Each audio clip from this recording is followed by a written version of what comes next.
And now, Splunk's Cybersecurity 60-second charity challenge. Remember the rules.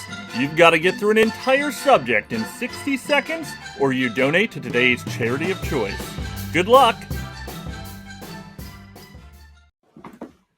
There we go. And today's charity of choice, I think you selected this again, Mick. What's our charity of choice this time?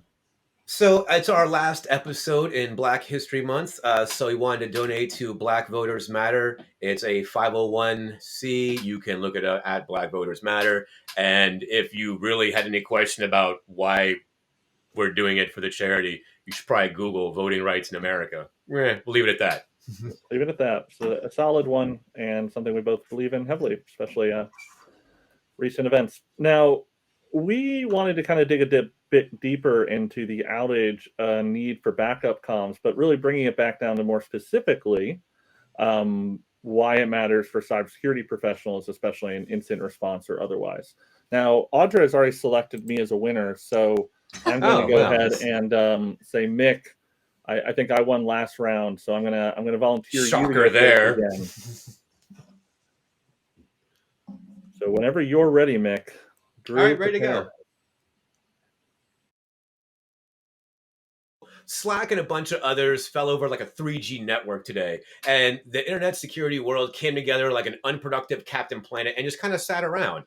And we've all been through this before. It's that series of tubes that hold the internet together, and to be honest, if you're not at one end of it, you're just kind of along for the ride, like Jeff Bezos cackling on a rocket.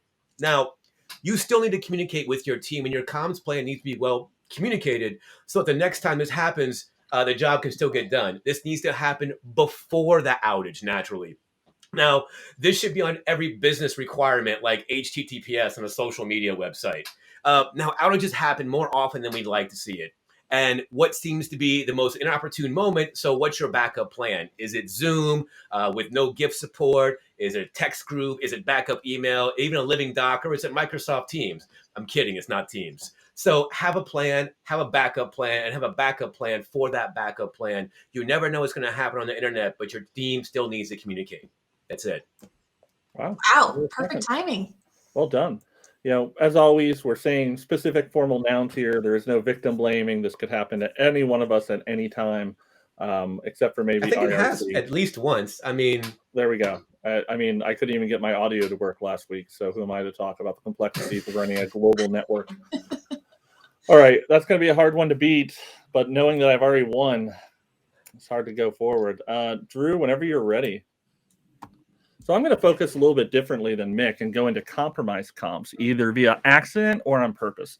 One of the signs of a mature incident response in an organization is having things like a war room being ready to be cleared after a major incident, having a phone tree ready, and finally clear and concise communications of who matters and when. One of the IR teams that I respect most in the world creates these incredible Slack channels per work stream for an incident that spins up, and then does twice daily stand-up calls on Zoom to handle a 24-hour work cycle. However, this assumes that your chat client or your communication client works and is up at the time, and also that the adversary is not in your communication network. We have heard stories at many bars, at many cybersecurity conferences, of actors actually joining conference bridges during an active incident response because they found the passwords in the IR plan on internal network before they were detected. Take advantage of today's outage and think through your own internal comms plan. Try to find alternatives and know how to contact people about the alternatives when you need them. Wow, you guys were both on point with that. If anyone wants to weigh in on this, no, Audra. No, you can vote in the comments, folks. Just let me know what you think in the comments. Go ahead and comment away. I'm just curious what other people think before I make my decision, because Drew voted for the voice of God. Drew voted for Mick. Well, so that's the thing. Ryan, you had a great example for IR when there's some form of an attack where there's an adversary involved. But I think the question here was a more broad one about just in general, if your communications are down, if your site is down, if there's a BGP or a DNS issue, right? Which doesn't necessarily mean an adversary. And also, Drew, our producer, just pointed out Mick's mention of Teams there. Mick has a lot of votes here. Yeah, Mick has some votes. And I think this time around, I'm going to pick with Mick because I think yours was a good example of being prepared for because not only you don't want to get internet lynched. The people are on my side. Well, All right. there we go. It There you is go. coming in strong here. I just want to say it's a very My bot army is working. See, I will be protesting in Baltimore next year, January 6th. See me there. Drew, I'm going to be talking to you about overturning this vote. It's not going well for me. I can never I will win. be very proudly donating to the Black Voters Matter and posting that to the Slack channel very quickly. The best part about these 60-second charity countdowns is no one loses except for Audra for picking the wrong winner. Exactly.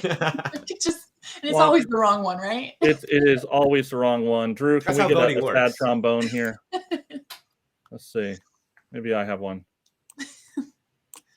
There we Oh, go. look. And with that,